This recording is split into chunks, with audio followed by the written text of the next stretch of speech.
Nesse vídeo, o propósito é seguir falando sobre leituras edificantes. E eu ainda continuo no texto literário e eu não sei exatamente como eu vou fazer uma transição para o texto cinematográfico. São semioses diferentes, são jeitos de enxergar diferentes. Para poder explicar essa minha inquietação, né, eu quero contar uma história de um livro e também de um pensador.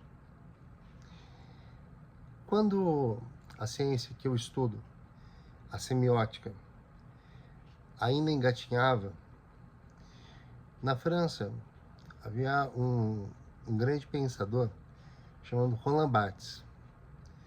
Sabe que em francês é raro se pronunciar o S. Ó. O S geralmente fica mudo e é contextual. A interpretação sobre a natureza singular ou plural da palavra pronunciada. O Roland Barthes, ele se dizia semiólogo, porque a gênese da nossa ciência, desculpem falar o nosso, né? Acabo de perceber que não foi uma boa escolha. Mas a gênese da semiótica foi algo que o primeiro linguista que se autodeclarou linguista, né? Que foi Ferdinand de Saussure, o pai da linguística, por assim dizer, olhou para o fenômeno que, na linha do tempo da vida que teve, já sabia. Ele não daria conta de visitar todos os cômodos. Então ele começa o passeio e em algum momento saberia que morreria. Tanto que o livro que ele escreveu, chamado Curso de Linguística Geral, não foi um livro que escreveu propriamente. São anotações daqueles alunos, né? Como eu era aquele aluno Chico Xavier, né? Que você assim, vai escrevendo. Esses alunos uniram suas anotações e compilaram as aulas que ele deu na Suíça. Isso dá origem ao primeiro tratado de linguística, de uma linguística geral. E o Saussure entendia assim: olhando para o fenômeno linguageiro, letras que se amontoam formando palavras que se conectam entre si formando frases, sentenças que dialogam formando períodos que se amontoam num bloco chamado parágrafos que formam um texto. Textos podem dialogar entre si. E tudo forma o semion, palavra muito aparentada com sêmen, do significado. Então, o estudo mais importante do significado que línguas podem ter, ou linguagens agregadas à língua, por exemplo, eu estou gesticulando com vocês. A minha gesticulação ela é cígnica, ela é um significante. Né? Se eu faço assim em outro contexto, pode ter um significado diferente. Então, uma ciência em geral nasce com dicotomias. Então, significado, significante, aquilo que é do agora, portanto sincrônico, aquilo que analisa comparativamente o passado, presente e futuro é o diacrônico, e a gente vai longe. E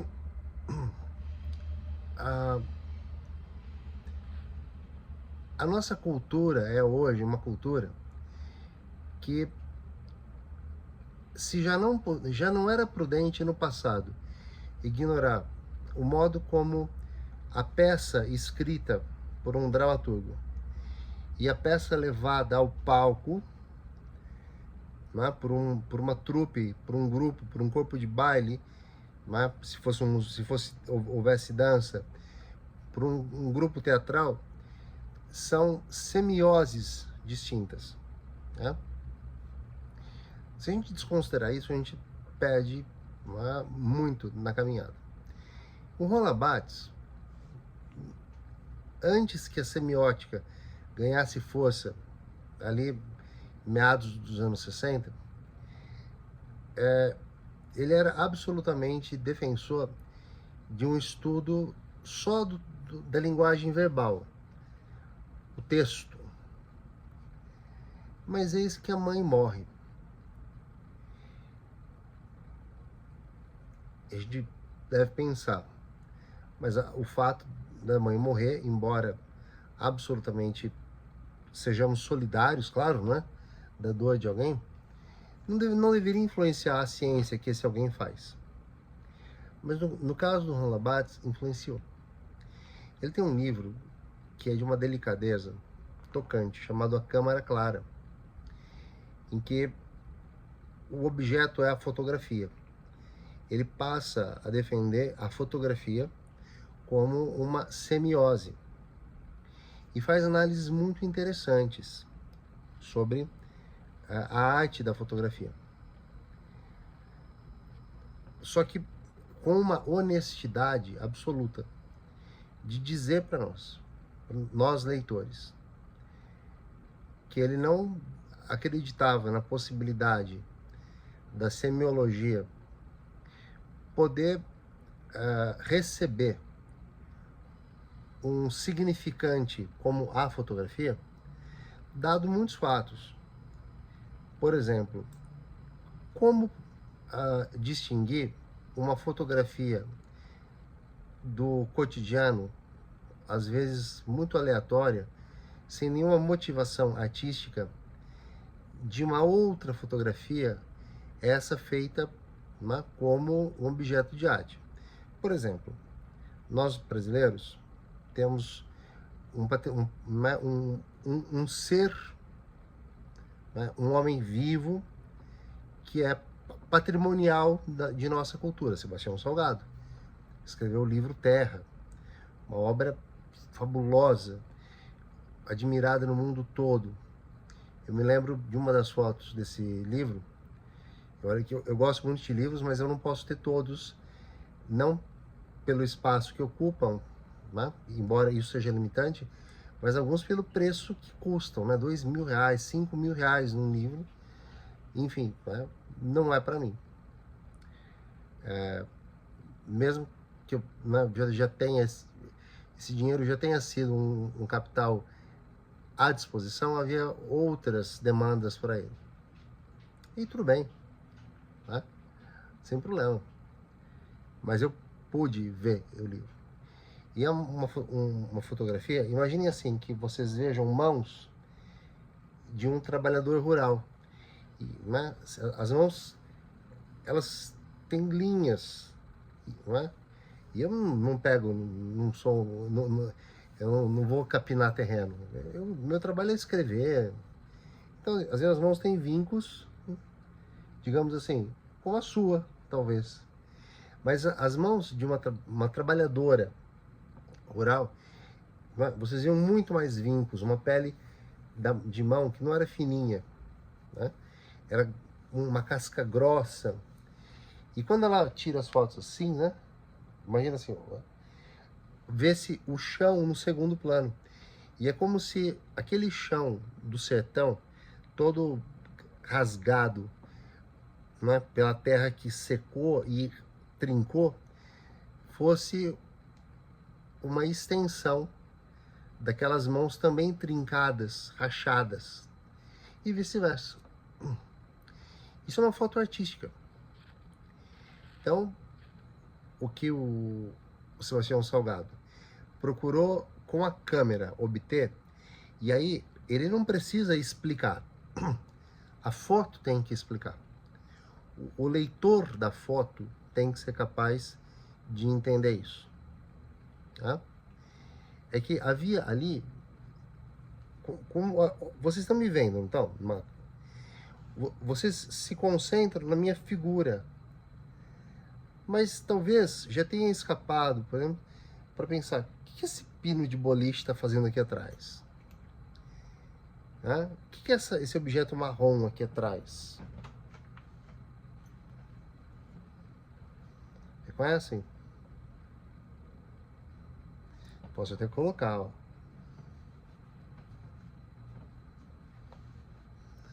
Terminar de gravar com ele. Isso vem de um passeio que eu fiz em algum lugar, não importa que lugar que seja, e aí comprei, é o chapéu seletor da saga Harry Potter. Agora eu mudei um pouco o foco, porque antes o foco era em mim, agora o foco virou uma representação minha com o chapéu seletor. Vou até tirar para não desfocar vocês da ação. Ao olhar para mim, com o objetivo de aprender algo que seja útil, eu sou o punctum da imagem que vocês veem. E é uma imagem não estática. Não estática.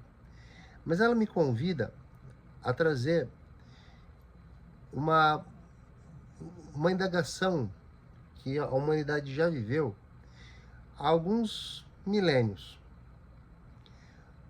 O que é uma linha? Uma linha é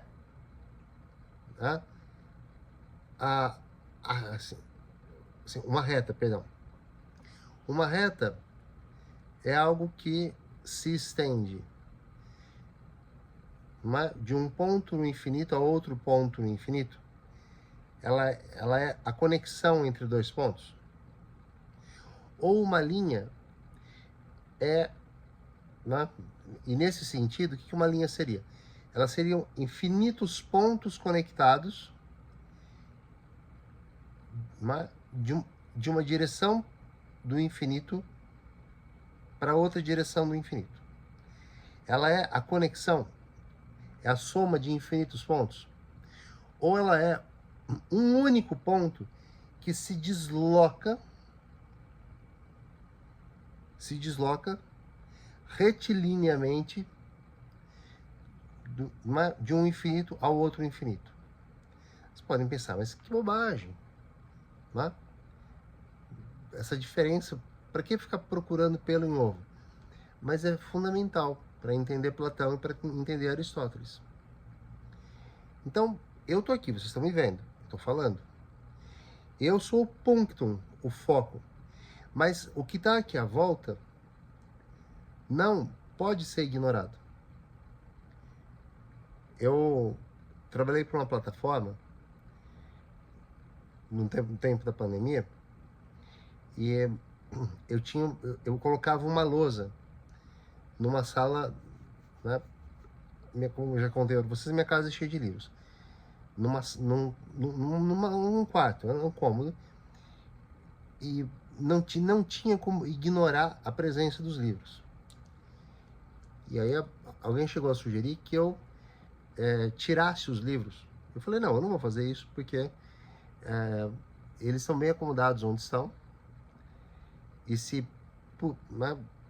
for um elemento que distraia a atenção de alunos, então o problema não está em mim, está neles. E eu não faço muita questão de sabotar a minha existência em prol das limitações de quem quer que seja. Então, o Roland Barthes, ele começa a partir daí. O que é foco, o que é o principal, o que é a direção do olhar e aquilo que destoa da direção do olhar. Esse é um livro que é formador da minha existência e do meu caráter. E ele se chama A Câmara Clara. Por que é formador do meu caráter? Porque a partir dele eu passei a entender como eu vejo as coisas. E é entender que deve haver uma razão para que eu ensine pessoas a focarem seu olhar no que é mais importante e, ao mesmo tempo, não desconsiderarem o perímetro, o que está aqui à volta. Tá? Eu posso dizer, eu escolhi a posição de cada livro que vocês podem ver à minha volta. Ou posso dizer, olha, é aleatória essa escolha.